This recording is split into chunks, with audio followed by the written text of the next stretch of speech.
If you've ever wanted to send feedback on MSN but weren't sure where to find the option, this video will walk you through the exact steps in a simple and quick way. Whether you want to report a problem, share a suggestion, or let MSN know about something that needs improvement, sending feedback only takes a minute once you know where to look. If this video helps you out, make sure to hit the like button and subscribe for more easy tech tutorials just like this.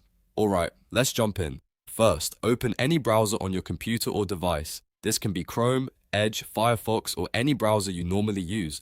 Once your browser is open, go to msn.com in the address bar and press enter. Wait a moment for the MSN homepage to load fully. When the page opens up, scroll all the way down to the bottom of the page. At the bottom section of the MSN website, you should see a feedback option. Click on feedback to open the feedback form. A pop-up window will appear on your screen.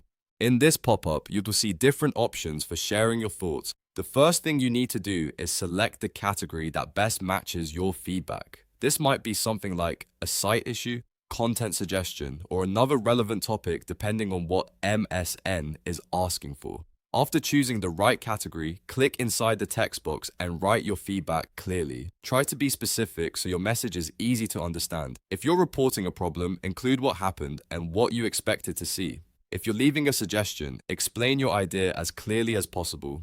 Once your feedback is written, take a quick moment to review it and make sure everything looks correct. Then simply click Send to submit your feedback. After that, your message will be sent to MSN successfully. And that's it. You've now learned how to send feedback on MSN in just a few easy steps. It's a quick process, but knowing where the feedback button is can save you time whenever you need to contact them. If this tutorial helped, please give it a like and subscribe to the channel for more helpful how-to videos.